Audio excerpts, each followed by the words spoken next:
சரி, இன்றைக்கு நீங்கள் வாசிக்கலாம் திரும்ப தானியேல் 9ஆம் அதிகாரம் 19ஆம் வசனம். ஆண்டவரே கேளும், ஆண்டவரே கேளும், ஆண்டவரே மன்னியும், ஆண்டவரே மன்னியும், ஆண்டவரே கவனியும், ஆண்டவரே கவனியும். என் தேவனே, என் தேவனே, உம்முடைய நிமித்தமாக அதை தாமதியாமல் செய்யும், உம்முடைய நிமித்தமாக அதை தாமதியாமல் செய்யும். உம்முடைய நகரத்துக்கும் உம்முடைய நகரத்துக்கும் உம்முடைய ஜனத்துக்கும் உம்முடைய நாமம் தரிப்பிக்கப்பட்டிருக்கிறதே. தானியேல் தன்னுடைய ஜனங்களுக்காக, தன்னுடைய தேசத்துக்காக, தன்னுடைய இன மக்களுக்காக அவர் ஜெபிக்கிற விதத்தை பாருங்கள். ஆமாம், ஜெபம் என்பது ஒரு பள்ளிக்கூடம் என்று சொன்னால் அது மிகையாகாது. ப்ரேயர் ஸ்கூல் என்று சொன்னால், ஏன்னா ஜெபம் பள்ளிக்கூடத்தில் நிறைய டாப்பிக்கில் ப்ரேயர் என்ற தலைப்புக்குள்ளே நிறைய சப்ஜெக்டை நம்ம பைபிளில் பார்க்கலாம். கர்த்தருடைய பிள்ளைகள், ஒவ்வொரு பரிசுத்தவான்கள், வேதாகமத்தில் இருக்கிற தேவ மனிதர்கள் ஒவ்வொருவரும் ஜெபிக்கிற விதங்கள், அவங்க ஆண்டவரை நோக்கி கூப்பிடுகிற விதங்கள் ரொம்ப வித்தியாசமாக இருக்குது. அவரவர் ஆண்டவரை கூப்பிடுகிற அந்த முறையை பார்த்தாலே நம்ம நிறைய பாடம் ஜெபத்தை பற்றி கற்றுக்கொள்ள வேண்டியது ரொம்ப அதிகமாக இருக்குது. புதிய ஏற்பாட்டு காலத்துக்கு வந்தால் ஜெபத்துக்கு ரோல் மாடல் அருமை ரட்சகராகிய இயேசு கிறிஸ்து. அதுக்கு பிறகு அவருடைய சீடர்கள் ஜெபிக்கிற ஜெபம், அப்போஸ்தலர் காலத்தில் அவங்க எப்படி ஜெபிக்கிறாங்க, அப்புறம் பவுல் அப்போஸ்தலனுடைய ஜெபம் பைபிளில் நிறைய இடங்களில் இருக்குது. ஒவ்வொரு சபைக்காக அவர் ஜெபிக்கிற ஜெபங்கள். கர்த்தருடைய பிள்ளைகளை, ஒன்றே ஒன்று ஆண்டவர் சொல்லி கொடுத்த ஒரு பெரிய ஆயுதம் ஜெபம். ஜெபம் ஜெபம் ஜெபம். கர்த்தருக்கு ஸ்தோத்திரம்.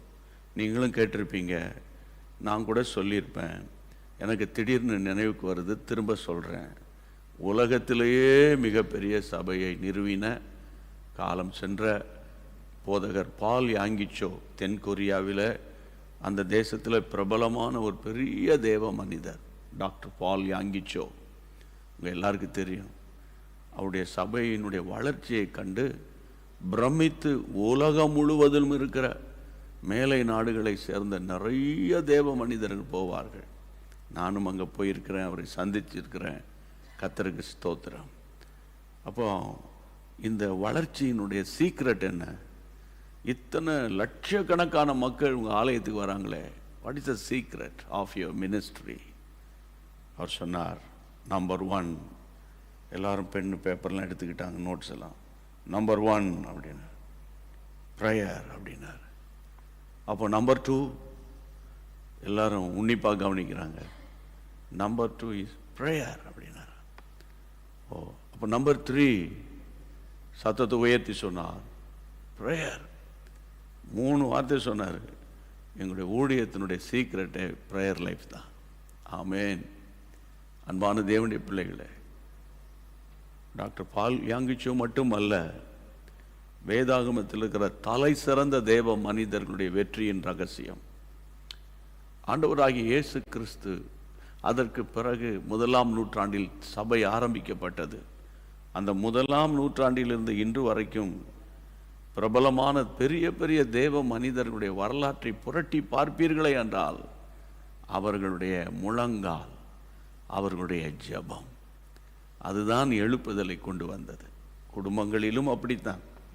அதனால் நீங்கள் எவ்வளோ போராடுறோமே, இன்னும் மாற்றம் வரலையே என்று நீங்கள் அங்கலாய்ப்பீர்களே என்றால், அந்த நேரத்தில் தான் நான் கூட சமீபத்தில் தாமதிக்கிற நேரத்தில் ரொம்ப கவனமாக இருக்கணும்னு நான் நினைக்கிறேன். போன வாரம் முந்தின வாரம் பேசினேன். தாமதிக்கும் போது தான் சாத்தான் நம்மளை டீவியேட் பண்ணுவான். மோசே மலையிலிருந்து ஆண்டவரை சந்திக்க தானே போனார். அங்கே போகிற கீழே வர்றதுக்கு லேட் ஆயிடுச்சான். அவருக்கு தாமதிக்கிறாரு. என்னாச்சோ தெரியல, ஆரோனே நீ எங்களை வழி நடத்துப்பான்னு சொன்ன உடனே அவன் டபார்னு நகையை வாங்கி அந்த கன்றுக்குட்டியை செஞ்சான். கன்றுக்குட்டி அது எகிப்தின் தெய்வங்களில் ஒன்று. புரியுதா உங்களுக்கு? எகிப்தின் தெய்வங்கள். இந்த கன்றுக்குட்டி எகிப்தின் தெய்வம். நான் கர்த்தருடைய பிள்ளைகளை, அப்போது இது எப்போ இந்த இந்த இந்த பிரச்சனை எப்போ வந்ததுன்னா, மோசஸ் மேலேருந்து கீழே இறங்கி வர்றதுக்கு லேட் ஆன போது. ஏற்கனவே அந்த சப்ஜெக்ட் நான் பேசினேன். அந்த தாமதிக்கிற நேரத்தில் தான் சாத்தான் சொல்லுவான். உதாரணத்துக்கு ஒரு பணத்துக்காக ஜெபம் பண்ணிக்கிட்டு இருக்கீங்க, ரொம்ப தாமதமாக நெருக்குறாங்கன்னா வேறு வழியே கிடையாது. ஜெபிச்சு பார்த்தேன், ஒன்றும் ஒர்க் அவுட் ஆகலை அப்படின்னு போய் எங்கேயாவது விழுந்து அடித்து பிறண்டு போய் கடனை வாங்கி அந்த கடன் அந்த நேரத்துக்கு அடைச்சா மாதிரி நிம்மதியாக இருப்பீங்க. அப்போ கர்த்தருடைய பிள்ளை அங்கே கடன் அடைச்சிடுவீங்க. இப்போ இன்னொரு இடத்துல கடன் வாங்கினது என்ன, அவங்க நெருக்க ஆரம்பிப்பாங்க. அதனால் போராடி ஜெபம் பண்ணிக்கிட்டே இருங்க. அப்பவும் உங்களுக்கு பதில் வரலையா, உடனே கடன் கொடுத்தவனுடைய இருதயத்தை கர்த்தர் மாற்றி, சரி இன்னும் ஒரு மாதம் தரேன் அப்படின்னு போகிற அளவுக்கு கர்த்தர் மாற்றுவார். அதுக்கு அப்போ ஒரு மாதம் இருக்குன்னு படுத்து தூங்கிடக்கூடாது. டெய்லி ஜெபம் பண்ணணும். ஜெபம் பண்ணிக்கிட்டே இருந்த தேவன் ஒரு புதிய வழிகளை கட்டாயம் திறப்பார். ஆமேன். கர்த்தருக்கு ஸ்தோத்திரம். அதே போல் வீட்டின் காரியங்கள், பிள்ளைகளின் காரியங்கள், சரியா சரீரத்துக்கு அடுத்த காரியங்களில் எவ்வளோ லேட் ஆகுதுன்னு சொல்லி நீங்கள் ஒரு புது வழியை உருவாக்கிடக்கூடாது. கர்த்தர் நமக்கு வைத்திருக்கிற வழி என்ன, அதில் தான் நம்ம போகணும். லேட் ஆகுதுன்னா ஆமாம், அவர் தாமதிக்கிறார்னு நம்மளால் என்ன செய்ய முடியும்? அதனால் கர்த்தருடைய நாமத்தினால நாமவே யூகித்து யோசித்து ஒரு டிசிஷனுக்குள்ளே வந்துட்டு கடைசியில் ஆண்டவரே செஞ்சாருன்னு சொல்லி அவர் மேலே பழி போட்டுறக்கூடாது. இங்கே தானியேல் ஜெபம் பண்ணும்போது அவர் சொன்ன வார்த்தை, முதலாவது நான் பிரசங்கம் பண்ணேன் 2 நாளாக, அதாவது ஆண்டவரே கேளும். இன்றைக்கு நம்ம பேச போகிறோம், ஆண்டவரே மன்னியும், ஆண்டவரே ஆண்டவரே மன்னியும், ஆண்டவரே மன்னியும், ஆண்டவரே. பொதுவாக நம்ம ஒரு காலத்தில் ரட்சிக்கப்படாமல் இருந்தோம், ரட்சிக்கப்பட்டு இயேசுவை ஏற்றுக்கொண்டோம், நம்முடைய பாவங்களெல்லாம் கர்த்தர் மன்னிச்சிட்டார். இனி என்னத்தை போட்டு திரும்ப மன்னியும் சொல்லிட்டு இருக்கீங்க பிரதர்? கர்த்தர் என்னைக்கு என் பாவங்களாம் மன்னிச்சிட்டாரே, கர்த்தர் என் பாவங்களை மன்னிச்சிட்டாரு, கர்த்தர் என்னை நீதிமானம் ஆக்கிட்டாரு அப்படின்னு கர்த்தருடைய பிள்ளைகளை நான் நினைக்கலாம், நீங்கள் சொல்லலாம், பேசலாம். ஆனால் நீங்கள் நல்லா கவனிக்கணும். ஆண்டவர் உங்கள் பாவங்களை, என் பாவங்களை மன்னித்தது உண்மை. ஆனாலும் நாம் பரலோகத்தில் இல்லை, பூமியில் இருக்கிறோம். அன்றாட வாழ்க்கையில் நாம் கடந்து போகிற பாதைகள், நம்ம உச்சரிக்கிற வார்த்தைகள், அதில் ரொம்ப சென்சிட்டிவாக இருக்கணும். நம்ம ரட்சித்தது உண்மை, பாவங்களை மன்னித்தது உண்மை, கடலின் ஆழத்தில் போட்டது உண்மை, அவர் திரும்பி பார்க்கவில்லை உண்மை. ஆனால் நம்ம எங்கே வசிச்சுட்டு இருக்கிறோம்? ப்ராக்டிக்கலாக நீங்கள் யோசித்து பாருங்கள், எங்கே வசிக்கிறோம்? பாவம் நிறைந்த பூமியில் தானே வசிக்கிறோம். அப்போ கர்த்தருடைய பிள்ளைகளே, அப்போது வேதம் சொல்லுகிறது, அப்போஸ்தலனாகிய பவுல் சொல்லுகிறத இந்த இடத்துல உங்களுக்கு ஞாபகப்படுத்தினா நாங்கள் ஈஸியாக நீங்கள் புரிஞ்சுக்கிட்டீங்கன்னு நம்புகிறேன். 7ஆம் அதிகாரம் ரோமன் சாப்டர் 7 அங்கே அழகாக சொல்லப்பட்டிருக்கிறது. கர்த்தருடைய பிள்ளைகளே, வேதத்தில் நம்ம வாசிக்கிறோம் 7ஆம் அதிகாரத்தில் 22, உள்ளான மனுஷனுக்கு ஏற்றபடி தேவனுடைய நியாய பிரமாணத்தின் மேல் பிரியமாயிருக்கிறேன், ஆகிலும் என் மனதின் பிரமாணத்திற்கு விரோதமாய் போராடுகிற வேறொரு பிரமாணம் என் அவயங்களில் இருக்க காண்கிறேன். அது என் அவயங்களில் உண்டாயிருக்கிற பாவ பிரமாணத்துக்கு என்னை சிறையாக்கி கொள்ளுகிறது. அடுத்த வசனத்தில் சொல்லுவார், இந்த நான் நிர்பந்தமான மனுஷன், இந்த மரண சரீரத்திலிருந்து யார் என்னை விடுதலையாக்க முடியும்? யார் சொல்றது? பரிசுத்த பவுல் அப்போஸ்தலன் சொல்றாரு. எப்போ சொல்றாரு?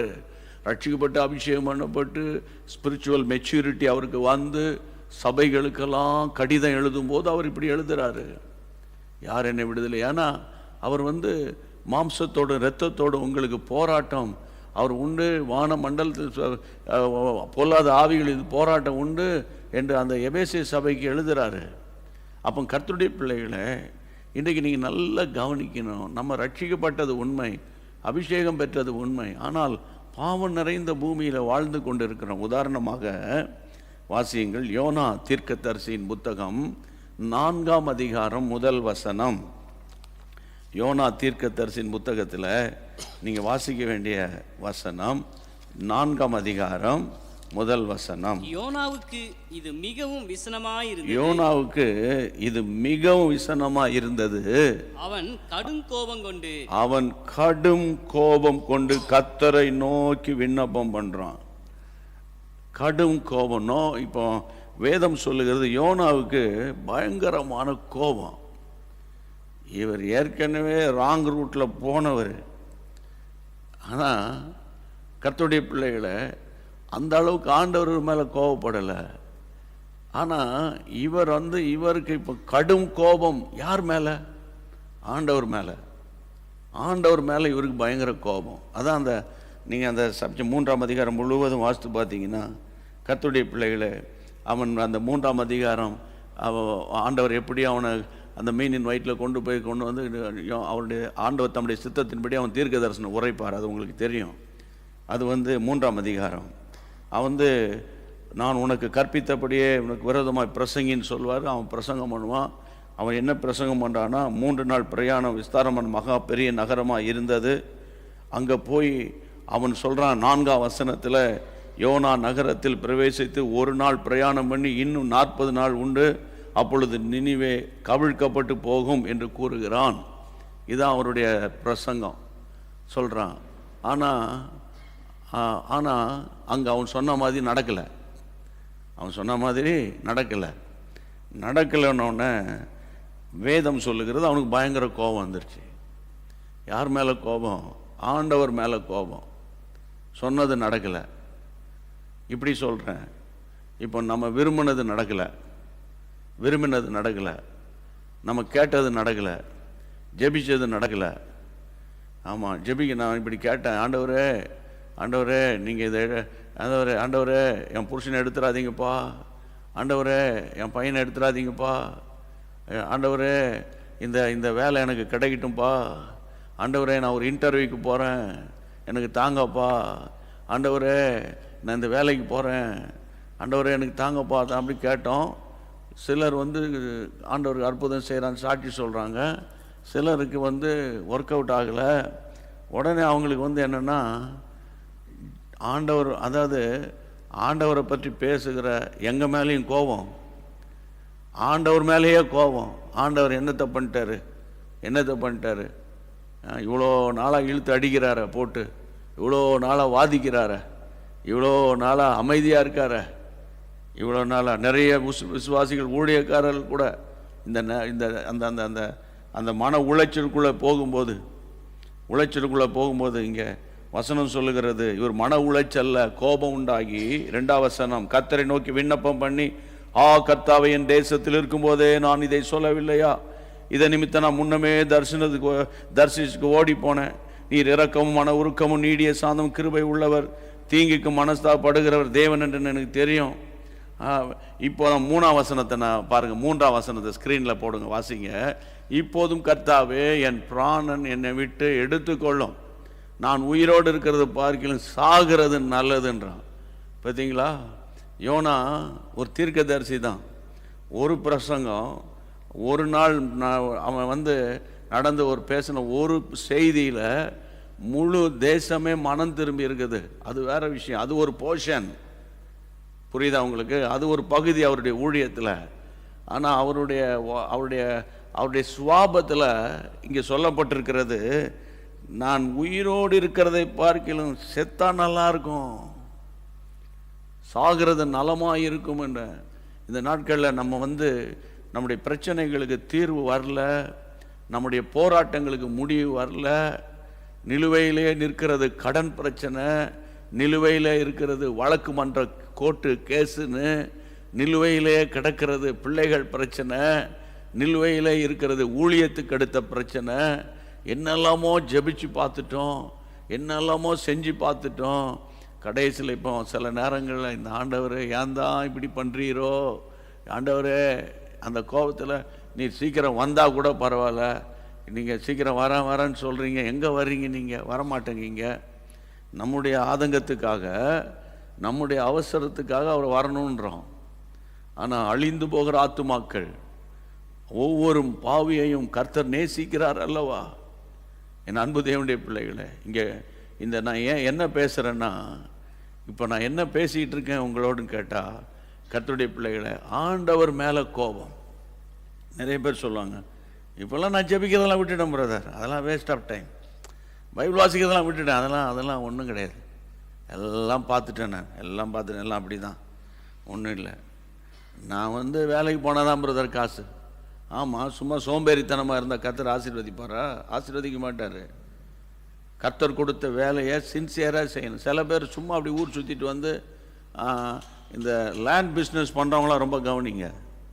நான் ரொம்ப அன்போடு கூட பேசுகிறேன். ரியல் எஸ்டேட் பண்ணுறவங்க ரியலாக பண்ணுங்கள்.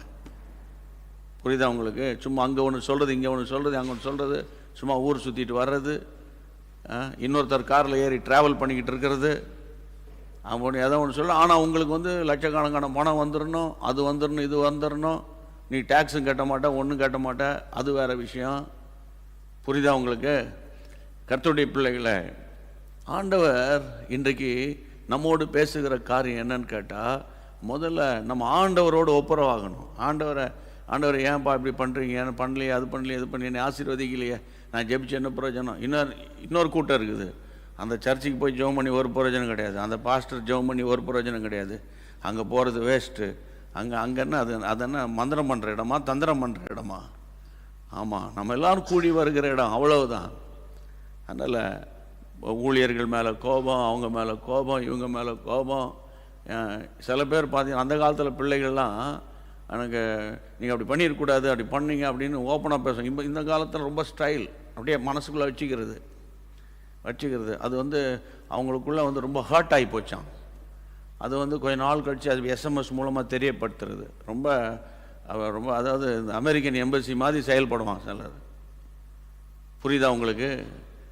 என் அன்பு தேவனுடைய பிள்ளைகளை, இந்த கடைசி நாட்களில் ஆண்டவர் மேலே உங்களுக்கு மன வருத்தம் இருக்குன்னா இப்போ ஒப்புரவு ஆகணும். ஆமாம் ஆண்டவரே, காரணம் இல்லாமல் என் லைஃப்பில் நீங்கள் தாமதிக்க மாட்டீங்க, காரணம் இல்லாமல் எங்கள் லைஃப்பில் ஒன்றும் செய்ய மாட்டீங்க, காரணம் இல்லாமல் ஆண்டவரே நீங்கள் என் லைஃப்பில் குறுக்கிட மாட்டீங்க, காரணம் இல்லாமல் இந்த ஒரு அப்செட் வரல, காரணம் இல்லாத ஒரு இழப்பு வரல, காரணம் இல்லாமல் ஒரு தாமதம் வரல.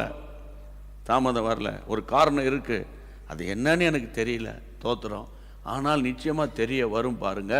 உமக்கு ஸ்தோத்திரம் அப்படின்னு சொல்றீங்கன்னா கர்த்தர் மகிழ்ச்சி அடைவார்.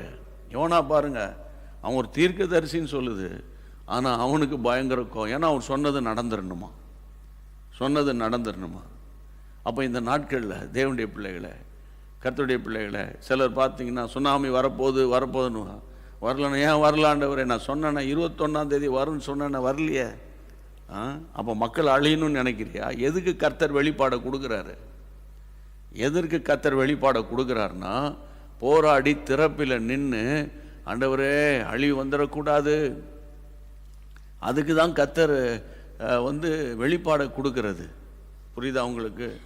அப்போ இந்த நாட்களில் நீங்கள் வேதத்தை நல்லா ஆராய்ஞ்சு பார்த்தா, ஆண்டவரே மன்னியும் அப்படின்னு தானியல் சொல்கிறாருன்னா, இப்போ நம்ம ஆண்டவர் மேலே உங்களுக்கு கோபம் இருக்குமானால், அது ஐயா ஒரு மன வேதனை இருக்கும். என்ன ஆண்டவரே அப்படின்னு அப்படி பேசிட்டு அவர்கிட்ட போய், ஆமாம் ஆண்டவரே நீங்கள் செஞ்சால் கரெக்டாக தான்ப்பா செய்வீங்க அப்படின்னு பேசினா பரவாயில்ல. அவரை ஆண்டவரே குறை சொல்கிறது, இன்னொருத்தட்ட போய் குறை சொல்கிறது, ஜெபிக்கிறவனையும் ஜெபிக்க விடாமல் ஆக்குற சில ஆட்கள் உங்கள் வீட்டில் இருப்பாங்க.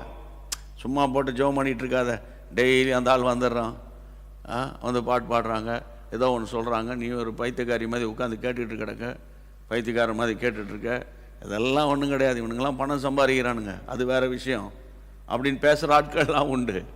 பரவாயில்ல, மீடியான்னு வந்தால் புரியுதா உங்களுக்கு? பொது மனிதனாக இருந்தால், பொதுவான ஊழியங்களில் பங்கு பெறும்போது இப்படி 1008 அலிகேஷன்ஸ், 1008 குற்றச்சாட்டுகள் எல்லாம் வரத்தான் செய்யும். தேவன் நல்லவர், கர்த்தருக்கு ஸ்தோத்திரம். ஆதியாகமம் 50ஆம் அதிகாரம் 16ஆம் வசனத்தில் நீங்கள் வாசிக்க வேண்டிய ஒரு நல்ல சத்தியம் அடங்கி இருக்கிறது. ஆமென். ஆதியாகமம் 50:16. உம்முடைய சகோதரர் உமக்கு பொல்லாங்கு செய்திருந்தாலும் அவர்கள் செய்த துரோகத்தையும் பாதகத்தையும் நீ தயவு செய்து மன்னிக்க வேண்டும். உம்முடைய தகப்பனார் மரணம் அடையும் முன்னே உமக்கு சொல்லும்படி கட்டளையிட்டார். யோசேப்பினுடைய பிரதர்ஸ் வந்து சொல்லுகிற இந்த வார்த்தை, நாங்கள் செய்த துரோகத்தை பாதகத்தை தயவு செய்து மன்னிக்கணும். இப்போ அப்பா இல்லை, யாக்கோபு அவர் முதிர் வயதில் மரிச்சிட்டார். அவர் உயிரோடு இருக்கும்போதே உங்கள் பையன் செத்து போனான்னு வந்து ஏமாத்தின ஆட்கள் இவங்க, கர்த்தருடைய பிள்ளைகளை. இப்போ அப்பா மரிச்சிட்டார்.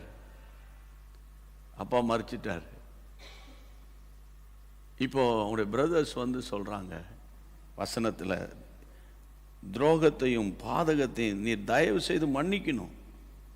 கர்த்தருடைய பிள்ளைகளை, வேதத்தில் அவன் அப்படி சொல்லும்போது 17ஆம் வசனம் என்ன சொல்லுது பாருங்க. அடுத்த வசனம், ஆகையால் உம்முடைய தகப்பனாகிய தேவனுக்கு ஊழியக்காரராகிய நாங்கள் செய்த துரோகத்தை மன்னிக்க வேண்டும் என்று அவனுக்கு சொல்ல சொன்னார்கள். அவர்கள் அதை யோசேப்புக்கு சொன்னபோது அவன் அழுதான். ஆமென். அப்பா, இப்போ இங்க பாருங்க, ஏற்கனவே யோசேப்பு அவங்கள மன்னிச்சிட்டேன்னு சொன்னார். ஏற்கனவே அவங்கள போய் சந்திக்கும் போது அவங்கள கெட்டி பிடிச்சு அழுதார். இங்கே அவனுடைய துரோகத்தை பாதகத்தை தயவு செய்து மன்னிக்க வேண்டும் என்று கேட்குறாங்க. சகோதரருக்குள்ளே பிரிவினைகள், சகோதர சகோதரிகளுக்குள்ளே இன்னைக்கு கோர்ட்டு கேஸு இல்லை, அற்ப நிலத்துக்காக, அற்ப சொத்துக்காக, 2 சென்ட் 3 சென்ட்டுக்காக. நீர் சும்மா சொல்லுவீர், 1 சென்ட் 2 சென்ட் எவ்வளோ ரூபா அப்படின்னு. நான் ஒன்று சொல்கிறேன் கேளுங்க. ஒருவன் கிறிஸ்துவுக்குள்ளே இருந்தால் புது சிருஷ்டியாக இருக்கிறான். பழவைகளெல்லாம் ஒளிந்து போயின, எல்லாம் புதிதாயினன்றது வந்து சர்ச்சு மாற்றுறது கிடையாது, ட்ரெஸ்ஸு மாற்றுறது கிடையாது. நான் பேசுகிறது சிலருக்கு அப்படியே குத்துற மாதிரி இருக்கும். சர்ச்சு மாற்றணும். சிலர் வந்து ரட்சிக்கப்பட்டு மனம் திரும்பினோன்னு நான் அங்கே போக மாட்டேன் இங்கே போக மாட்டேன். ஓகே, அது நீங்கள் நல்ல விரும்புகிற ஆராதனைக்கு போங்க. ஆனால் கர்த்தருடைய பிள்ளைகள் நல்ல ஜெபம் பண்ணுவாங்க, பாட்டு படிப்பாங்க, எல்லாம் பண்ணுவாங்க. ஆனால் அந்த அந்த அந்த சொத்துல அப்பா அம்மாவோட அந்த ஷேர் பண்ணும்போது பார்த்தீங்கன்னா விடுவான்னு நினைக்கிறீங்க. சர்ச்சில் பார்த்தா அந்நிய பாஷை பேசுறதுன்னு அங்கே போகிறது எல்லாம் வர்றது பயங்கரமாக இருப்பான். ஆனால் விட்டு கொடுக்க மாட்டானுங்க. அப்போ அது என்ன கிறிஸ்தவமாக எனக்கு தெரியல. பணம் பணம் பணம் பணம்னு இன்னைக்கு அலையிற அது ஒரு பொல்லாத ஆவி. நீங்கள் அதுக்கு ஒப்பு கொடுத்து அப்படி யாராவது இருந்தீங்கன்னா, ஆண்டவரே நீ என்கிட்ட பேசுகிறீங்கப்பா, அப்படிப்பட்டவங்களுக்கு கொரோனா நல்ல பாடம் சொல்லி கொடுத்துருக்கே, இல்லை பாடம் சொல்லி கொடுத்துச்சா இல்லையா? திடீரென்று வந்த ஒரு கொள்ளை நோய் வாரிக்கொண்டு போய்விட்டது இல்லையா? கர்த்தருக்கு ஸ்தோத்திரம். அப்போ இந்த நாட்களில் பாருங்க, கர்த்தருடைய பிள்ளைகளை, யாருக்கு தெரியும் என்ன நடக்க போகுது, என்ன வரப்போகுதுன்னு தெரியாது. நமக்கு முன்பாக அவங்க நிறைய பேர் மறிச்சிட்டாங்க. அப்போ அவங்க என்ன பாவிகளா? நம்ம எல்லாம் பரிசுத்தவான்களா? இல்லையே. எல்லாரும் ஒரு நாள் நம்ம இந்த உலக ஓட்டத்தை முடிக்க தான் வேணும். அவங்க முன்னால் போயிட்டாங்க, நம்ம பின்னால் போகணும். ஆனால் ஒன்று சொல்கிறேன், இந்த பணம், இந்த நகை, இந்த சொத்து, பத்திரத்தை தூக்கி ஒழிச்சு வைக்கிறது, டூப்ளிகேட் பத்திரம் தயார் பண்ணுறது, அதெல்லாம் இனி வேலைக்கு ஆகாது. அது வேறு விஷயம். அந்த மாதிரி பத்திரத்தை ஏமாற்றி விற்கிறது, அங்கே போகிறது, எல்லாம் அரசாங்கம் வந்து இன்றைக்கி நிறைய. ஏன்னா நம்ம ஜெபம் பண்ணி இந்த திருப்பத்தூர் உபவாச ஜெபத்திலலாம் பல வருஷமாக நிறைய நீதிக்காக, நேர்மைக்காக, நீதித்துறைக்காக, சட்டத்துறைக்காக நிறைய ஜெபங்கள் ஏறெடுக்கப்பட்டா. ஐயா, பணம் இன்றைக்கி ஒரு நாளைக்கு போகும், அதையும் சொல்லிக்கிடுவோம் பாருங்கள். நம்ம அதையும் சொல்லிக்கிடுவோம். ஆனால் ஆலயத்தில் இருக்கிற பண விஷயத்தில் ஜாக்கிரதையாக இருக்கணும். ஆமாம், அங்கே எல்லாம் ஆராதனை முடிஞ்சு விசுவாசிகள் போனவன கமிட்டியெல்லாம் உட்காந்து காணிக்கணும் போது அந்த காணிக்க பணத்தில் டீ குடிக்காத. நீ டீ குடிக்கிறதுக்காக காணிக்க அங்கே மக்கள் போடலை. அதில் நீங்கள் ஒருத்தர், ஏன்னா 4 பேருக்கு டீக்கு எவ்வளோ காசு ஆயிரும்? ஏன்னா ஒரு 20 ரூபா ஆகுமா, 50 ரூபா ஆகுமா? அதுலேயும் அந்த டீ அந்த அந்த அதுலேருந்து கணக்கு எழுதுறது. அப்படி நீங்கள் வந்து என்ஜாய் பண்ணுறதா தான் நீங்கள் வேறு எங்கேயா பிஸ்னஸ் ஆரம்பித்து போய் என்ஜாய் பண்ணணும். விசுவாசிகள் பணத்தில், ஊழிய பணத்தில், காணிக்கை பணத்தில் மிகவும் ஜாக்கிரதை உள்ளவர்களாக இருக்கணும். ஆமாம், ஆண்டவர் தன்னுடைய ஆலயத்தை குறித்து பக்தி வைராக்கி உடையவராக இருக்கிறார். ஏன் இதை நான் பேச வந்தேன்னா, அதாவது இன்றைக்கி பார்த்தீங்கன்னா பணத்தின் மேலே நிறைய பேருக்கு, ஐயா பைபிள் என்ன சொல்லுதுன்னா, பண ஆசை, பணமும் எல்லாவற்றுக்கும் உதவும். பணம் இல்லாமல், இப்போ நான் அடிக்கடி சொல்லியிருக்கேன், இப்போ நாங்கள் டெய்லி பேசுகிறேன்னா இதுக்கு எவ்வளோ செலவாகுது இல்லையா? லைட்டு, கரண்ட்டு, அது திடீர்னு கரண்ட்டு கட் ஆகிட்டுனா ஜெனரேட்டர், அதுக்கு டீசலு இல்லை, டீசல் விற்கிற வேலை. ஓகே, கத்தருக்கு தோத்துறோம், டீசலுக்கு இவ்வளோ காசு ஆகுது, கரண்ட்டுக்கு இவ்வளோ காசு ஆகுது. நான் என்னைக்கு அவங்ககிட்ட கேட்டிருக்கேனா? நான் உங்ககிட்ட கேட்கணும். அங்கே நாங்கள் எங்கள் கவர்மெண்ட் மேலெல்லாம் இருக்குது. 24/7 ஆன்லைன் எப்போவுமே இருக்கும். திடீர்னு நமக்கு உலக பேங்க்கு அங்கே போனால் கூட, சார் ஹேங் ஆகிடுது சார், நாளைக்கு வாங்க சார்ன்ற. ஆமாம், பரலோக வங்கி ஹேங் ஆகாது. கர்த்தருக்கு மகிமை உண்டாகட்டும், கர்த்தருக்கு ஸ்தோத்திரம். கையை வைத்து ஆமேன்னு சொல்லுங்க. பணத்தினால குடும்ப உறவை இழந்துடாதீங்க, பணத்தினால அண்ணன் தம்பி உறவை இழந்துடாதீங்க, பணத்தினால அக்கா தங்கச்சி உறவை இழந்துடாதீங்க, பணத்தினால மாமியார் மாமனார் உறவை இழந்துடாதீங்க. பணம் பணம் பணம் பணம் அப்படிப்பட்டவங்க பாங்கிற இடத்துல பீ போட்டுக்கோங்க. பிணத்துக்கு 3 சுழின்னு, அது வேற. நான் புரியுதா உங்களுக்கு? பணத்துக்கும் அதான், கர்த்தருடைய நாமத்தினால சொல்கிறேன். அப்போ இன்றைக்கு ஐயா எனக்கு ஆண்டவரே நீங்கள் எனக்கு அளந்த படி போதும்பா, எனக்கு வர வேண்டிய சில பேர் ரொம்ப அப்படியே அதில் கிரிமினலாக யோசிப்போம். அப்படின்னா இப்படி, இப்படின்னா அப்படி, அப்படின்னா இப்படி. அப்படி நீ கிரிமினலாக யோசித்து என்னத்தான் வாழ்க்கையில் சாதிக்க போகிறோம் நம்ம? என்ன சொல்கிறீங்க? இல்லை, அதனால் இந்த நாட்களில் நீங்கள் பாருங்கள், யோசேப்பு, அந்த யோசேப்புகள் இன்றைக்கு தேவை நமக்கு. யோசேப்புகள் தேவை. ஒருவர் சரி மன்னிச்சிட போங்கடா, நல்ல வாங்க, நம்ம எல்லாம் பிரதர்ஸ் தான், நான்லாம் கண்டுக்கல போ அப்படின்னு சொல்லி, அதனால தான் ஆண்டவர் யாக்கோபின் சந்ததியில் யோசேப்பை போஷிக்கிறவனா மாற்றினார். ஆமென். யோசேப்பு போஷிக்கிறவன், யோசேப்பு ஆசீர்வதிக்கிறவன், மற்றவெல்லாம் ஆதரிக்கிறவன். யோசேப்பின் ஆசீர்வாதம். நீங்கள் யாராவது யோசேப்பின் ஆசீர்வாதம் எனக்கு வேணும் ஆண்டவரேன்னு கேட்டிங்கன்னா, ஆண்டவர் மெதுவாக பேசுவார். கொஞ்சம் அந்த இதெல்லாம் அந்த அந்த அங்கங்கெல்லாம் கொஞ்சம் சண்டை கிண்டை போட்டு போகாமல் கொள்ளாமல் இருக்கியே, போகாமல் இல்லாமல் இருக்குல்ல, ஒப்புரவாக இருங்க. என்னத்தை கொண்டு போக போகிறோம்? ஒப்புரவு. அப்போ இன்னைக்கு ஆண்டவர் சொல்கிறாரு, சகோதரர் செய்த பாதகத்தை மன்னியும் ஆண்டவர். மன்னியும் என்ற டாப்பிக்கில் இன்னைக்கு பேசிட்டு வரேன் நான். ஆமேன். ஆண்டவர் மேலே உள்ள கோபத்தை மன்னிங்க. ரெண்டாவது, பிரதர்ஸ் சிஸ்டர்ஸுக்குள்ள கோபம். இதில் பிரதர்ஸ் சிஸ்டர்ஸு, அதுக்கப்புறம் கசின் எல்லாரையும் அதில் சேர்த்துக்கிடுங்க. மாமியார் மாமனார் முக்கியமாக சேருங்க தயவுசெய்து, வயசான காலத்தில். புரியுதுங்களா உங்களுக்கு? சேருங்க, எல்லாரையும் சேர்த்துக்கோங்க. சர்ச்சில் இருக்கிற மெம்பர்ஸை சேருங்க. இந்த குரூப் அந்த குரூப்லாம் வேணாம், எல்லாம் ஒரே குரூப் தான். பிளட் குரூப் தான் வேற யாருக்குமே தவிர சர்ச்சில் ஒரு குரூப் இருக்கக்கூடாது. ஒன்றே பிளட் குரூப் தான் வேற இருக்கணும், வேற வேற இருக்கும். ஓகே. அப்போ இந்த நாட்களில் கர்த்தருடைய பிள்ளைகளை நம்ம பைபிளை படி பைபிள் ஃபாலோவர்ஸாக மாறணும். நான் எப்பவும் சொல்லுவேன், நான் இந்த சர்ச் மெம்பர் அந்த சர்ச் மெம்பரு அதெல்லாம் தூக்கி தூர வச்சுட்டு, நான் இந்த கிறிஸ்டியன் அந்த Christian, Roman Catholic Christian, CSI Christian, Protestant Christian, Anglican Christian, Assemblies of God Christian, Pentecostal Christian, TPM Christian, அப்படின்லாம் அதெல்லாம் இருக்கட்டும். பைபிள் கிறிஸ்டியனாக மாறலாம் நம்ம. ஆமாம், பைபிள் கிறிஸ்டியனாக மாறலாம். இந்த நாட்களில் ஆண்டவர் மன்னியும் என்ற அந்த வார்த்தையை நம்மோடு கூட பேசிக்கொண்டே இருக்கிறார். வாசிங்க கர்த்தருடைய பிள்ளைகளை. லூக்கா எழுதின சுவிசேஷம் 11ஆம் அதிகாரம். பைபிள் நோட்டு பெண்ணு தண்ணி பாட்டில் எல்லாம் பக்கத்தில் வச்சிருப்பீங்கன்னு நம்புகிறேன். லூக்கா 11ஆம் அதிகாரத்துக்கு திருப்புங்க. 4ஆம் வசனத்தை வாசிங்க. எங்கள் பாவங்களை எங்களுக்கு மன்னியும், நாங்களும் எங்களிடத்தில் கடன்பட்ட எவனுக்கும் மன்னிக்கிறோமே, எங்களை சோதனைக்குட்பட பண்ணாமல் தீமை நின்று எங்களை ரட்சித்துக் கொள்ளும் என்று சொல்லுங்கள் என்றார். ஆமென். எங்கள் பாவங்களை எங்களுக்கு மன்னிங்க ஆண்டவரே, எங்களுக்கு பாவங்களை மன்னிங்க. விசுவாசிகளோடும் பேசுகிறேன். விசுவாச வாழ்க்கையில் பின்வாங்கி போன சூழ்நிலை சந்தர்ப்பத்தினால சோர்ந்து போய் பின்மாற்றமான கிறிஸ்தவர்களோடும் பேசுகிறேன். அல்லது நான் கிறிஸ்தவன்லாம் அல்ல, நான் தற்செயலாக அவங்க செய்தியை கேட்குறேன் அல்லது கேட்பேன், அப்படிப்பட்டவங்களும் பேசுகிறேன். நம்ம ஏற்கனவே கொஞ்சம் நேரத்துக்கு முன்னால் சொன்னேன், நீங்களும் நானும் வாழ்கிற இந்த உலகம் பரலோகம் கிடையாது. இது பிரபஞ்சம். அப்போ இந்த பிரபஞ்சத்துக்கு ஒரு அதிபதி இருக்கிறான். அவன் பேர் சாத்தான். இப்பிரபஞ்சத்தின் அந்தகார லோகாதிபதி அப்படின்னு பைபிள் சொல்லுது. அப்போ அந்த ஸ்பிரிட் ஆஃப் டார்க்னஸோட தான் டெய்லி போராட வேண்டியது இருக்குது. திடீர்னு கோவப்பட்டுருவோம், திடீர்னு எரிச்சல் அடைஞ்சிருவோம், திடீர்னு அவங்க அப்படி கண்டுக்கல, போகல, விசாரிக்கல அப்படின்னு ஒரு உள்ளத்தில் இருக்கும். அதை வெளியே காட்டாமல் அப்படி அமைதியாக இருப்போம். அது என்னது? அது ஒரு பகை தானே.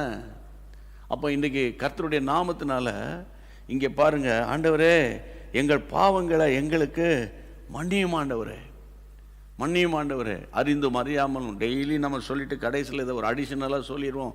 அறிந்தும் அறியாமலும் தெரிந்தும் தெரியாமலும் செய்த பாவங்களை மன்னிங்க ஆண்டவரே. 99.9% தெரிஞ்சு செஞ்சாலும் அது அப்படியே வந்துடும். டெய்லி அந்த மனப்பாடமாக அந்த ஜெபத்தை பண்ணதுனால இன்றைக்கி நான் பாரத்தோடு சொல்கிறேன், ஆண்டவராகிய இயேசு கிறிஸ்துவின் இரத்தத்தினால கழுவப்படாமல் இருக்கிற தேவ பிள்ளையே, உங்களுக்குள்ளே ஒரு பார்ன் அகைன் எக்ஸ்பீரியன்ஸ் இருக்கணும். பார்ன் அகைன் இல்லை நாங்கள் 3 நாள் தலைமுறையாக நாங்கள் தான் சர்ச்சில் இருக்கிறோம், நாங்கள் தான் சபையை கட்டி கொடுத்தோம், வட இந்தியாவில் நிறைய சபைகளை கட்டி கொடுத்துருக்குறோம், நாங்கள் அப்படி அதுக்கு தோத்துறோம். அது வேற. கர்த்தர் உங்களுக்கு பொருளாதாரத்தை கொடுத்தார், கொடுக்கணுங்கிற மனநிலைமையை கொடுத்தார், நீங்கள் கொடுத்தீங்க.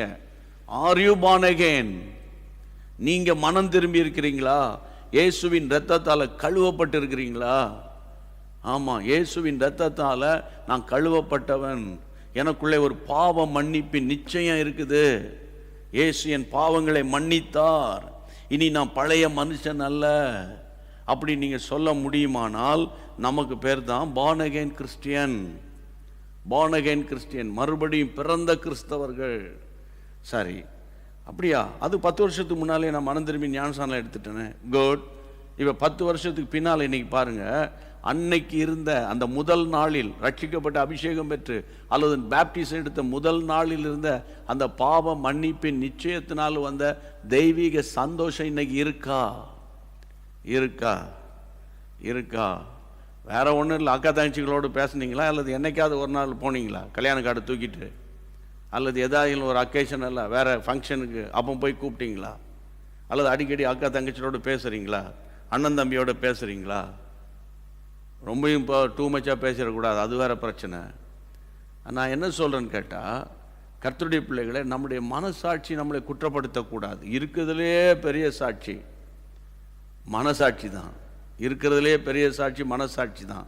நான் கிரிமினலாக சிந்திக்கிறேன்னா, நான் ஓப்பனாக பேசுகிறேன்னா, இதுதான் இன்றைக்கி ரொம்ப தேவை. கர்த்தருடைய நாமத்தினால சொல்கிறேன், எனக்கு அன்பான தேவனுடைய பிள்ளைகளை, ஆண்டவர்கிட்ட ஒப்புரவாயிருந்தேன். என்னை மன்னியும் ஆண்டவரே, மன்னியும் ஆண்டவரே, என்னை மன்னியும் ஆண்டவரே, என்னை ஒப்பு கொடுக்கணும்.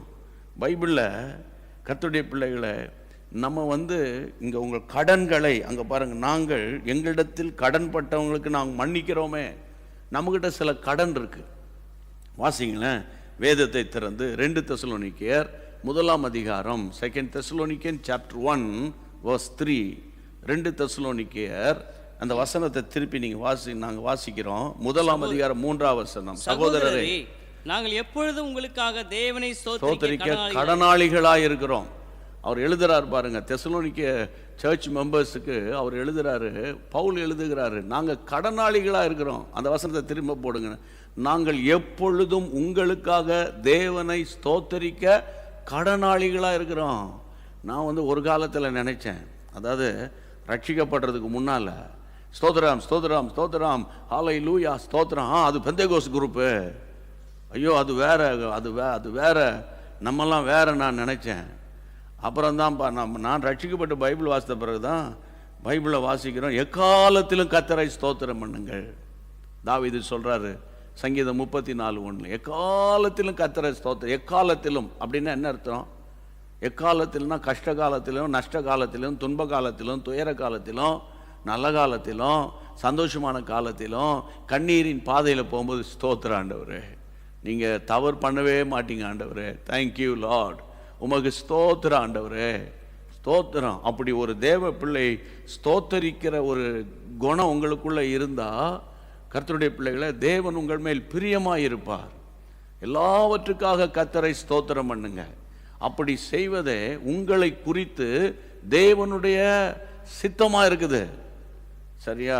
இல்லை எங்கள் சர்ச்சில் சொல்லிக் கொடுக்கல, ஐயா சர்ச்சில் சொல்லி கொடுக்கலாம், நாளைக்கு பரலோகத்துக்கு போக முடியலன்னா அவன் சர்ச்சு பாஸ்டர் வந்து நிற்பாங்களா? எங்கள் சர்ச்சு நாங்களும் அமைதியாக இருப்போம். அப்போ மனசுக்குள்ளே ஐயா உன் வாயை விரிவாய் தரனே சொல்லியிருக்க, அதுக்கப்புறம் என்ன மனசுக்குள்ளே கொஞ்சம் யோசித்து பாருங்கள். நீங்களே கொஞ்சம் திங்க் பண்ணி பாருங்கள். அப்போ கர்த்தருடைய பிள்ளைகளே, இப்போ உங்கள் ஒய்ஃபு வந்திருக்கா, பக்கத்தில் இருக்கா போல், நீங்கள் வந்து மனசுக்குள்ளே நல்லா இருக்கியா, சாப்பிட்டியா அப்படின்னு மனசுக்குள்ளே பேசிக்கிறீங்க. எவ்வளோ சத்தமாக பேசுகிறீங்க. சாப்பாடு ரெடி ஆயிடுச்சா அப்படி மிரட்டுறீங்கள, அதுக்கு மாத்திரம் எப்படி சத்தம் வருது?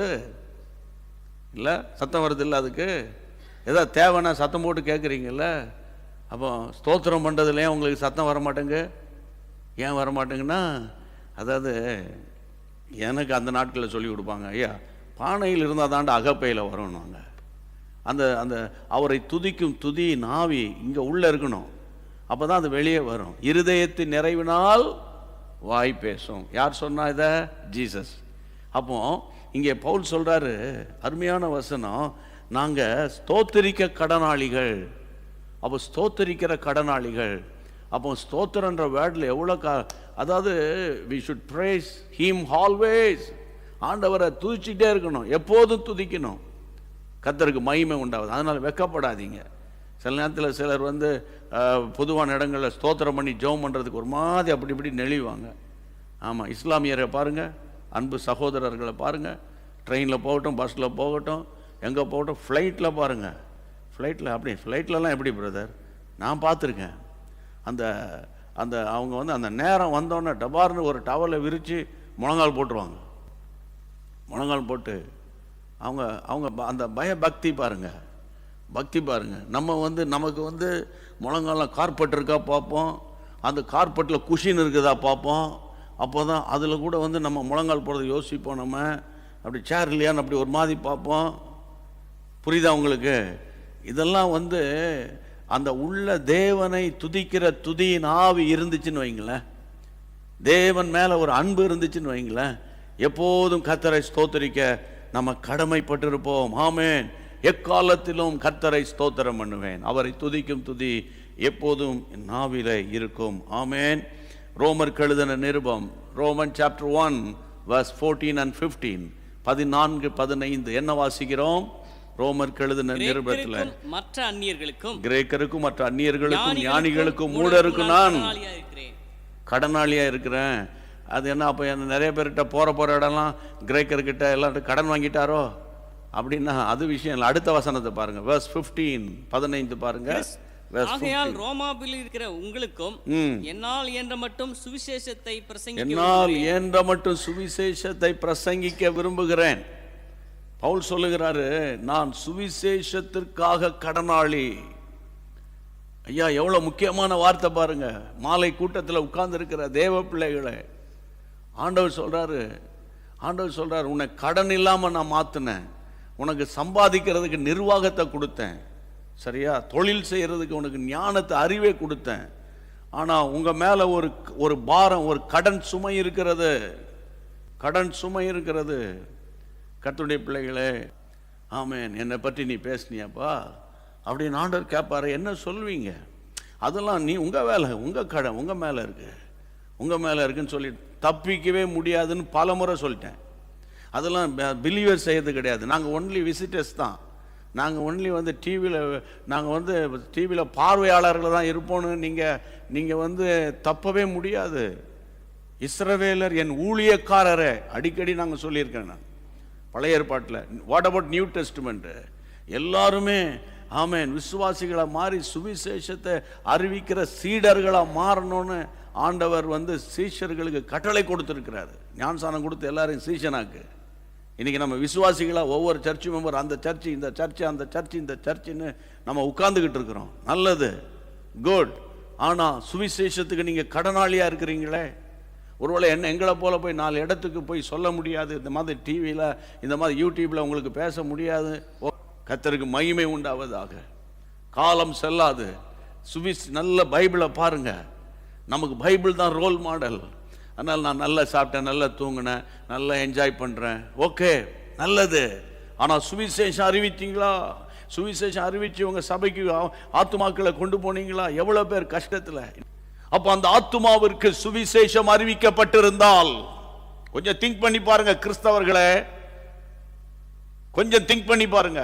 நமக்கு எப்போ பார்த்தா கண்ணை முழிச்சாலும் நம்ம பிரச்சனை, ஆண்டவர் அதை தாங்கப்பா, இதை தாங்கப்பா, சரீர சுகத்தாங்கப்பா, நீர் செய்ய போகிறீர், அதுக்கு வசனங்கள்லாம் சொல்லிக்கிட்டு இருப்போம். நீர் தரப்போகிறீர், ஆண்டவரே நான் விசுவாசிக்கிறேன். குட், விசுவாச வார்த்தையை சொல்லி ஜெபிக்கணும், அது வேற போர்ஷன். ஆனால் இன்றைக்கு பாருங்க, ஒரு ஆத்துமாவுக்கு ஒரு சுவிசேஷம் போயிருந்தா அவங்க தற்கொலை பண்ணியிருப்பாங்களா? அவங்களால தாங்க முடியாம தானே, புரிந்து கொள்ள முடியாம தானே அந்த தற்கொலை ஆவி நீ செத்துரு நீ செத்துருன்னு சொல்லி அவங்கள கொண்டு போய் அந்த பாதாளத்தில் தள்ளிருச்சே. இன்னைக்கு பேசுவாராக, எப்போ பார்த்தாலும் என்னை ஆசீர்வாதி, என் பிள்ளைக்கு அது ஆயிட்டப்பா, இது ஆயிட்டப்பா, அப்பா என் பேர பிள்ளைக்கு தடுமல் பிடிச்சிட்டான்ப்பா, ஒருவேளை அது என்ன தடுமலாப்பா. இதுவே தான் நம்முடைய ஜபமா இருக்கு தவிர, உங்க மாவட்டத்தில் எத்தனை மக்களுக்கு தேவனுடைய அன்பு தெரியும்? நம்ம மதம் மாற்ற வேண்டாம், மதத்தை பத்தி பேச வேண்டாம். ஒரு மனுஷனுடைய வாழ்க்கையில சமாதானத்துக்கான வழியை சொல்லுங்க, சமாதானத்துக்கான வழியை சொல்லுங்க. எதுக்கு டெய்லி போராடிக்கிட்டு இருக்கிறோம்? ஆமா, நாங்க ஒருவராய் போராட முடியாது. நீங்களும் தேவனோடும் நீங்க நம்ம எல்லாம் இணைந்து தேவனுடைய சன்னிதானத்தில் இந்தியாவில் இருக்கிற மக்கள் சமாதானமா இருக்கணுமே. இலங்கை வாழ் மக்கள் இலங்கையில சமாதானமா இருக்கணுமே. என் அன்பு தேவனுடைய பிள்ளைகளை, கடைசி காலத்தில் வந்துட்டோம். இனி எனக்கு இதெல்லாம் தெரியாதுன்னு சொல்லிட்டு உட்கார்ந்துருக்க முடியாது. ஆமேன், ஆமேன். கடனாளிகளாக இருக்கிறோம், சுவிசேஷத்துக்கு கடனாளிகளாக இருக்கிறோம். எங்களை போல உங்களுக்கு சுவிசேஷம் அறிவிக்க உங்களுக்கு ஞானம் இல்லாமல் இருக்கு, அறிவு இல்லாமல் இருக்கலாம். முழங்கால் பட்டு ஜெபிக்க முடியுமே. ஒருவேளை பொருளாதாரத்தில் கர்த்தர் உங்களை ஆசீர்வதிச்சிருந்தா, ஆமாம் எனக்கு இவ்வளோ போதும். வெளிநாட்டிலாம் பார்த்தீங்கன்னா, கனடாவிலலாம் அமெரிக்காவிலலாம் பிள்ளைகளோடு இருக்கும்போது பெரிய பெரிய வீடுகளில் இருக்கிறாங்க. பிள்ளைகள்லாம் செட்டில் ஆகி அங்கே போய் செட்டில் ஆகிட்டாங்கன்னா அந்த பெரிய வீட்டெல்லாம் தூக்கி விற்றுவிட்டு அப்பா அம்மாவும் ஒரு சின்ன வீட்டில் போய் ஒரு ரெண்டு பெட்ரூம் இருந்த போதும், நமக்கு எதுக்கு இனிமேல் அதெல்லாம் அப்படின்னு அவங்க அந்த மாதிரி வாழ பழகுறாங்க. ஆனால் நம்ம இதையும் விட மாட்டோம், அதையும் விட மாட்டோம், தாத்தாவுடைய சொத்தை விட மாட்டோம். தாத்தா டேய் பேரன் விடாதடா அப்படின்னு அவனை தூண்டி விட்டு அது கோர்ட்டில் கேஸ் நடந்துக்கிட்டு இருக்கும். கேஸ் போட்டவன் செத்து 5 வருஷம் இருக்கும். இதுதான் இந்தியா. பாரத்தோடு நான் சொல்லிக்கிட்டு இருக்கிறேன். அன்பான தேவனுடைய பிள்ளைகளை, கர்த்தருடைய நாமத்தினால சுவிசேஷத்துக்காக விதைங்க. உங்களுடைய ஜெபம் என்ற விதை, அல்லது உங்களுடைய வருமானம், அல்லது உங்களுடைய சரீரம், உங்களுடைய உழைப்பு, ஏதாகில் ஒன்றை ஆமென் தேவனுடைய ராஜ்யத்துக்காக கொடுங்க. ஆமென். கர்த்தருக்காக கொடுத்தவன் ஒருவனும் தரித்திரர் ஆனதில்லை. ஆமென். ஆண்டவருக்கு மகிமை உண்டாவதாக. கடைசியில் ஒரே ஒரு வசனம் ஜெபத்துக்கு போறதுக்கு முன்னால 1 யோவான் 4ஆம் அதிகாரம் 11ஆம் வசனம். 1 யோவான் 4:11 வாசிப்போம். பிரியமானவர்களே, தேவன் இவ்விதமாய் நம்மிடத்தில் அன்பு கூர்ந்திருக்க, நாமும் ஒருவரிடத்தில் ஒருவர் அன்பு கூற கடனாளிகளாய் இருக்கிறோம். அப்பா, கடனாளிகளா இருக்கிறோமா? அன்பு கூறுவதில் கடன், அன்பு கூறுவதில் கடன். கர்த்தருடைய பிள்ளைகளை, இன்னைக்கு நான் அன்போடு கூட உங்களோடு கூட பேசுறேன். சில நேரத்தில் உங்கள் மேல் வைத்த அன்பினால தான் சில கண்டிப்பாய் பேச வேண்டியிருக்கு. ஐயோ அவங்க என்ன நினச்சிப்பாங்களோ, இவங்க என்ன நினச்சிப்பாங்களோ, நாளைக்கு யூடியூப் ஆன் பண்ணாமல் விட்டுருவாங்களோ. எனக்கு என்ன வந்தது? நான் உங்களை கர்த்தருக்குள்ளே நடத்தணும், கர்த்தருக்கு நேராக நடத்தணும். நீங்கள் நல்ல ஐஸ்வர்யவான்களாக மாறணும், நீங்கள் ஆசீர்வதிக்கப்படணும், மற்றவங்களுக்கு ஆசீர்வாதமாக இருக்கணும். ஆமேன். அதான் நம்முடைய நோக்கம்.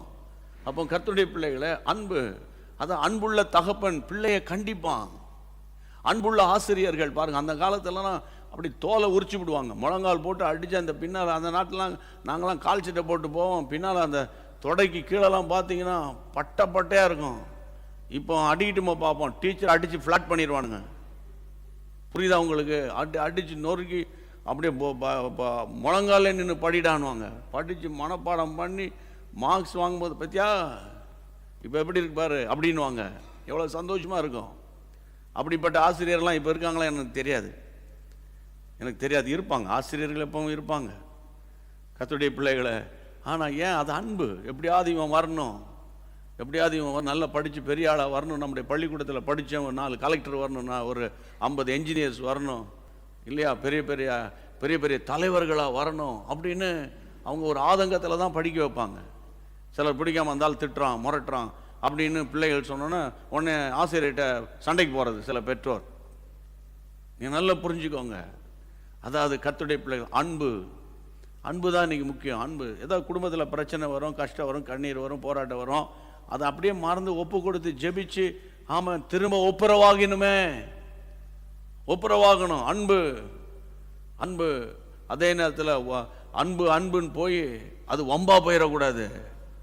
உலக அன்பு அது வேற, அது அன்பு கிடையாது. அம்பு அம்பு புரியுது? அம்புனா தெரியுதா நான் சொல்றது?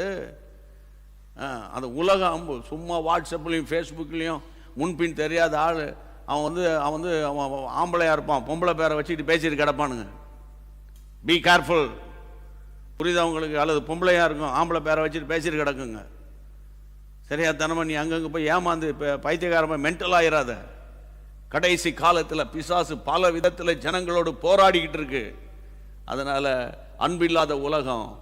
ஐயா நமக்கு எல்லாவற்றுக்கும் மேலே பைபிள் சொல்லுது, கடைசி காலத்தில் மனுஷனுடைய அன்பு தணிந்து போகும். எப்படி ஒய்ஃபே ஆளை வச்சு புருஷனை தூக்கி கொண்டுட்டு போயிடுறான்ல, நம்ம வாசிக்கிறோம்ல. அவன் புருஷனே ஒய்ஃபுக்கு அடித்து கொண்டுறான்ல தூங்கிட்டு இருக்கும்போது. தகப்பனையே பிள்ளைகள் அடித்து கல்லால் தலையில் போட்டு உடைக்கிறான். ஏன்னா எங்கள் அம்மாவை போட்டு அடி அடிச்சுக்கிறேன், வந்தால் அடிச்சுட்டு கிடக்கிற குடிச்சிட்டு போய் எதுக்கு இந்த ஆள் உயிரோடு இருக்கணும்னு பிள்ளைகளை அப்பாவை கொலை செய்கிறாங்கல்ல. எவ்வளோ சம்பவங்களை நம்ம டெய்லி பார்க்குறோம்ல. அன்பு தணிந்து போயிருச்சியா? இன்னைக்கு கிறிஸ்தவ வாழ்க்கையிலும் பாருங்க, தேவன் மேலே உண்மையான அன்பு கிடையாது. அது தருகிற வரைக்கும் தான், பரீட்சையில் பாஸ் ஆகிற வரைக்கும் தான். ஃபெயில்னு வைங்க, பைபிள் வேணாம், ஒன்று வேணாம், அது வேணாம், இது வேணாம், ஒன்றுமே கிடையாது. பரீட்சைக்காக ஜெபம் பண்ணாங்களா? என்னத்தை ஜெபம் பண்ணாங்க? நான் ஃபெயில் ஆகிட்டேன். நீ ஒழுங்காக படித்து முழங்கால் நின்று ஜெபம் பண்ணியிருந்தா நீ ஏன் ஃபெயில் ஆகிற? அப்போ எதுக்கு ஜபம்? எதுக்கு பிரதர் ஜபம் அப்படின்னா, நீங்கள் படித்த பாடங்கள் அந்த ஆன்சரை ஆண்டவர் கரெக்டாக வெளிப்படுத்தி காட்டுவார். நீ படிச்சுட்டு போனீங்கன்னா உனக்கு நல்ல ஃப்ரெஷ் மைண்ட் இருக்கும். மடமடன்னு எழுதுவ, தெய்வீக ஞானம் வரும், பலன் வரும், ஆரோக்கியம் வரும், மறக்க மாட்டேன். அதுக்கு தான் ஜபம், அதுக்கு தான் ஜபம். அப்போ இந்த நாட்களில் நம்ம எல்லாவற்றையும் புரிந்து கொள்ளணும் பிரியமானவர்களே. நம்ம யார் இடத்துல அன்பாக இருக்கணும். சர்ச்சில் யார்கிட்டையும் போய் சண்டை கண்டை போட்டுக்கிட்டு இருக்காதீங்க. அது பாருங்க, ஆராதனை முடிஞ்சோடனே நீங்கள் இங்கே பாருங்க, வருகிற வாரத்தில் சொல்கிறேன், ஆராதனை முடிஞ்சோடனே நீங்கள் யார்கிட்ட போய் பேசுவீங்கன்னா வழக்கமாக இருக்கிற ஆள்கிட்டலாம் போய் பேசிகிட்டு இருப்பீங்க. அங்கே ஒரு புது விசுவாசி வருவாங்க, அவனை ஒரு மாதிரி பார்ப்பீங்க. அவனே அன்னைக்கு தான் வந்திருப்பான். அவனை பார்த்தா ஒரு மாதிரி பார்க்குறாங்க, என்ன பார்க்குறாங்க, இவங்க என்னமோ இப்போ தான் நியூயார்க் சிட்டியில் வந்தா மாதிரியும், இவன் இங்கே ஒரு பெரிய பாளையத்துலேருந்து வந்தா மாதிரி ஒரு மாதிரி பார்ப்பானுங்க. புரியுதா உங்களுக்கு? அதோட அவன் சொல்லுவான், நான் ஒரு நேரம் போனேன் சார், நான் எத்தனை பேர் அனுப்பியிருக்கேன் தெரியுமா? இல்லை பிரதர், நான் போனேன், அங்கே ஒரு மாதிரி பார்க்குறாங்க பிரதர் அப்படின்னா. அப்படி எத்தனை பேர் சொல்கிறாங்க தெரியுமா? அப்படி இருக்கணும். ஒரு நியூ கமர்ஸ் அவங்க சர்ச்சில் வந்தால், புதுசாக இருக்கீங்களே அப்படின்னு பேசுங்க, வாய் விட்டு. என்னத்தை கொண்டு போகிறீங்க பேசுங்க. பேசுங்கிட்ட போய் பிரைஸ்லாம் கையை கொடுத்துக்கிட்டு அதை கொடுத்துட்டு பாஸ்டர் கதவெல்லாம் மூடி ஸ்டார்ட் பண்ணி வெளியே போகிற வரைக்கும் உட்காந்துட்டு அந்த தெருமுக்களில் நின்று பேசுகிறதெல்லாம் நிறுத்திடுங்க. இனிமே நிறுத்திடுங்க. யாவரோட அன்பாக இருப்போம். Praise God. அன்பாக இருக்குன்னு சொல்லி அப்படியே அவங்க வீட்டில் போய் உட்காந்துடக்கூடாது. அதையும் சொல்ல வேண்டி இருக்குது. எல்லாத்துலேயும் ஒரு ஒழுக்கம் இருக்குது, ஒரு ஒழுங்கு இருக்குது. எல்லாவற்றிலும் தேவன் நமக்கு எல்லாம் சகலமும் ஒழுங்கும் கிரமமாக இருக்கணும்னு ஆண்டவர் சொல்லியிருக்கிறாரு. கர்த்தருக்கு மகிமை உண்டாவதாக. ஜெபம் பண்ணலாமா?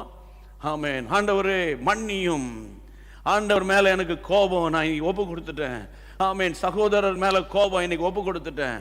அதே நேரத்தில் ஆண்டவரே என் பாவங்களை மன்னியும். ஆண்டவரே நான் கடன் பட்டிருக்க, ஸ்தோத்தரிக்க தவறிட்டேன். ஆண்டவரே துதிக்க வேண்டிய அளவில் நான் துதிக்கல, என்னை மன்னியும் ஆண்டவரே உமக்கு ஸ்தோத்திரம் ராஜா. ஆண்டவரே உமக்கு ஸ்தோத்திரம். சுவிசேஷத்தை அறிவிக்க நான் தவறிட்டேன், சுவிசேஷத்தை அறிவிக்க தவறிட்டேன். பைபிள் தெரிஞ்ச கிறிஸ்தவளே, பைபிள் தெரிஞ்ச கிறிஸ்தவனே, இந்த பேண்டமிக் காலம் சொல்லிக்கிட்டு நீ வீட்டுக்குள்ள இருக்கிற ஊழியக்காரனே, கர்த்தருடைய நாமத்தில் சொல்றேன், ஆமென். சோம்பேறி ஊழியக்காரனே, ஆண்டவருடைய நாமத்தில் சொல்றேன், ஆமென். எப்படியாகிலும் ஃபேஸ்புக்லயோ வாட்ஸ்அப்லயோ யூடியூப்லயோ தேவனுடைய ராஜ்யத்தை நீங்க அறிவிக்க வேண்டிய ஒரு காலம். ஷாபாரா காலாதாராபாரா. ஆமென். ஹல்லேலூயா, ஹல்லேலூயா. எல்லாரும் ஆண்டவரே என்னை மன்னியும் ஆண்டவரே. அன்பு செலுத்த வேண்டிய கடன், அன்பு. ஆமென். அன்புக்கு நான் கடனாளியா இருக்கிறேன். சிலர் இடத்துல பேசுறது இல்லை, சரிவர பேசுறது இல்லை. சும்மா அவங்க வந்தாங்களே கதவு போய் அடைச்சு கொள்றேன். அவங்க வந்துட்டாலே போய் கதவு பூட்டிட்டு உள்ள உட்கார்ந்து கொள்றேன். அப்படி யாராவது கேட்டு இருந்தீங்கன்னா, ஆமென், the spirit of God is speaking to you. Hallelujah. Thank you Jesus. கர்த்தருக்கு ஸ்தோத்திரம், கர்த்தருக்கு ஸ்தோத்திரம். ஆண்டவரே, எல்லாரும் கரங்களை உயர்த்துங்க. ஆண்டவரே, இந்த ஆண்டவர் இரவு நேரத்துக்காக ஸ்தோத்திரம். மிஷனரிகளுக்காக நாங்கள் ஜெபம் பண்ணினோம், மிஷனரி ஊழியங்களை குறித்து பேசினோம். ஆண்டவரே, ஒரு ஆண்டவரே மக்களுக்காக ஜெபித்தோம். இன்றைக்கு ஆண்டவரே தானியேலின் ஜெபத்தை தொடர்ந்து நாங்கள் தியானித்து கொண்டு வருகிறோம். ஆண்டவரே கேளும், ஆண்டவரே மன்னியும் என்று இன்றைக்கு நாங்கள் பேசிக் கொண்டிருந்தோம். அப்பா, கோடி ஸ்தோத்திரங்கள் அப்பா. அப்ரோஜனமான ஊழியன் அப்பா, நாங்கள் அநேக விஷயத்தில் தவறுகிறோம் ராஜா. இந்த உலக ஓட்டத்தில் ஆண்டவரே சில நேரங்களில் நீ விரும்பாத காரியங்கள், அவசரப்பட்டு கோபப்படுகிறோம், அவசரப்பட்டு டென்ஷன் ஆகிறோம். ஆனால் உம்முடைய கிருபை எங்களை தாங்கி இம்மட்டுமாய் நடத்தி வருகிறது ராஜா. ஆண்டவரை தாழ்த்துகிறோம். ஆண்டவரே, சகோதர சிநேகம் ஆமென் ஆண்டவர் அதிகரிக்கட்டும். ஸ்தோத்திரிக்க கடன் பட்டு இருக்கிறோம். ஆமாண்டவரே, சுவிசேஷத்துக்கு கடனாளிகளா இருக்கிறோம். அன்பு செலுத்துகிற விஷயத்துல கடனாளிகளா இருக்கிறோம். உதவி செய்யும்படி நாங்கள் ஜெபிக்கிறோம் ஆண்டவரே. ஆமென். எல்லாம் சொல்லுங்க, நாங்கள் ஜெபிக்கிறோம் ஆண்டவரே. எல்லாம் சேர்ந்து சொல்லுங்க, நாங்கள் ஜெபிக்கிறோம் ஆண்டவரே. யாவரோடும் அன்பாய் இருப்போம் ஆண்டவரே, ஒப்புரவாகும் ஆண்டவரே, கசப்பை தூக்கி எறிவோம் ஆண்டவரே. தேவ கிருபை எங்களை தாங்கட்டும் ஆண்டவரே. சமாதானத்தை தாரும், தேவ கிருபை தாரும், நிம்மதியான உறக்கத்தை தாரும், நல்ல தரிசனங்களை தாரும், வெளிப்பாடுகளை தாரும். தெய்வீக கிருபை எங்களை தாங்கட்டும்.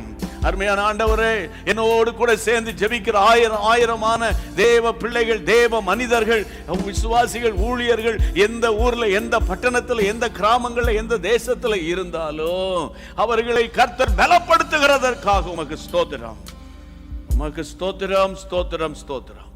இயேசுவின் நாமத்தில் பிதாவே, ஆமென், ஆமென், ஆமென். அன்பான தேவனுடைய பிள்ளைகளே, இச்செய்தி உங்களுக்கு மிகுந்த ஆசீர்வாதமாக இருந்ததென்று நாங்கள் நம்புகிறோம்.